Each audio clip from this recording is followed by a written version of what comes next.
Hi all, இதோட output என்னன்னு கண்டுபிடிக்க முடியுதான்னு பாருங்க. ஸோ நான் 10 செகண்ட்ஸ் டைம் தரேன். ஸோ 10 செகண்ட்ஸில் வந்துட்டு இதோட ஆன்சர் என்னன்றதை கமெண்ட் பண்ணுங்க 10 செகண்ட்ஸ்க்குள்ள. சப்போஸ் தெரியல அப்படின்னா அதுக்கப்புறம் நான் எக்ஸ்பிளைன் பண்ணுறேன். ஸோ அது கேளுங்க. ஸோ டைமரை ஸ்டார்ட் பண்ணுறேன்.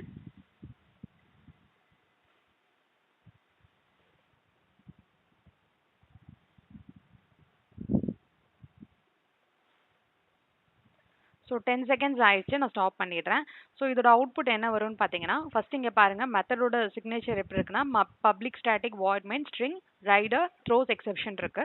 ஸோ இந்த இடத்துல நம்மளுக்கு யூஸ்வலாக மெயின் மெத்தடில் ஸ்ட்ரிங் ஆர்குமெண்ட்ஸ்ன்னு இருக்கும் கரெக்டா. ஸோ வந்து இப்போ ரைடர் கொடுத்துருக்கனால ஏதோ கம்பைலேஷன் எரர் வருமானு பார்த்தோம்னா எதுவுமே கிடையாது. ஏன்னா ஜேவிஎம் பொறுத்த வரைக்கும் நம்மளுக்கு இது பப்ளிக் ஸ்டாட்டிக் வாய்ட் மெயினாக இருக்கணும், அவ்வளோதான். அதுக்கப்புறம் உள்ள ஆர்குமெண்ட் வந்து ஸ்ட்ரிங் அரேல டைப்பில் தான் அது வந்து டேட்டா டைப் இருக்கணும். இது மட்டும் தான் அது வந்து எக்ஸ்பெக்ட் பண்ணும். மற்றபடி நீங்கள் வந்து இந்த ஆர்குமெண்ட் நேமுங்கிறது வந்து வேரியபிள் நேம் தான். ஸோ எது வேணால் கொடுத்துக்கலாம். ஸோ ரைடர் கொடுக்கறனால எந்த கம்பைலேஷன் எரர் வராது. இப்போ யூஸ்வலாக நம்ம public static void main string ஆர்குமெண்ட்ஸ்க்கு பக்கத்தில் இது த்ரோஸ் எக்ஸெப்ஷன்லாம் எழுத மாட்டோம்.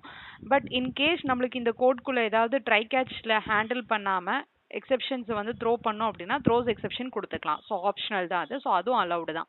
ஸோ அதனால தான் எனக்கு இங்கே எதுவுமே கம்பேரர் வரல. ஓகே, அப்போ உள்ளே வரும் கண்ட்ரோல். உள்ளே வந்து பார்த்தீங்கன்னா நியூ ப்ரெடிக்ட் அவுட்புட் டெமோ இருக்குது. ஸோ இந்த கிளாஸுக்கு ஆப்ஜெக்ட் கிரியேட் பண்ணியிருக்கோம். டாட் பிரிண்ட் கலர் கொடுத்துருக்கோம். இந்த மெத்தடை வந்து கால் பண்ணியிருக்கோம். ஸோ ஆப்ஜெக்ட் கிரியேட் பண்ணி நான் வந்து இந்த மெத்தடை வந்து கால் பண்ணியிருக்கேன்.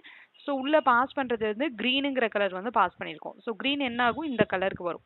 So colour is equal to blue கொடுத்துருக்காங்க. ஸோ அப்போ என்ன பண்ணுறோன்னா இங்கேயும் ஒரு கலர் நம்ம இனிஷியலைஸ் பண்ணியிருக்கோம். ஸோ கிளாஸ் லெவலில் நம்ம வேரியபிள் இனிஷியலைஸ் பண்ணியிருக்கோம் அப்படின்னா அதுக்கு பேர் இன்ஸ்டன்ஸ் வேரியபிள்னு சொல்லுவாங்க. ஸோ இதுதான் கிளாஸ் வேரியபிள் விச் இஸ் எல்லோன்னு இனிஷியலைஸ் ஆயிருக்கு. பட் ஆனால் இங்கே எனக்கு லோக்கலாக க்ரீன் வந்தது இந்த கலரில் அசைன் ஆயிருக்கும். ஸோ பட் ஆனால் இந்த கலர் இஸ் ஈக்குவல் டு ப்ளூன்னு நம்ம கொடுக்கறது இதில் பார்த்தீங்கனாலே தெரியும். இந்த கலர் ஒரு மாதிரி ப்ரௌன் கலரில் இருக்குது, ப்ளூவில் இல்லை. ஸோ அது என்ன இண்டிகேட் பண்ணுது அப்படின்னா இந்த லோக்கல் வேரியபிளை தான் வந்து இது இண்டிகேட் பண்ணுது, நாட் த இன்ஸ்டன்ஸ் வேரியபிள். இந்த இன்ஸ்டன்ஸ் வேரியபிள் கிடையாது. ஸோ அப்போ என்ன ஆகிடும், இந்த க்ரீனுக்கு பதிலாக நம்ம ஓவர்ரைட் பண்ணி என்னென்னு எழுதுறோம், ப்ளூன்னு எழுதுறோம். ஸோ அதனால கலரில் வந்து இப்போ ப்ளூ இருக்கும். ஸோ அதை தான் நம்ம வந்து பிரிண்ட் பண்ணியிருக்கோம் கலரில். ஸோ அப்போ அவுட்புட் என்ன பிரிண்ட் ஆகும்னா எனக்கு ப்ளூன்னு பிரிண்ட் ஆகும். ஸோ அதுதான் வந்து நம்மளோட அவுட்புட்டில் வந்திருக்கும். பார்க்கலாம், ரன் பண்ணுறேன். ஸோ இங்கே பார்த்தீங்கன்னா ப்ளூன்னு பிரிண்ட் ஆயிருக்கு.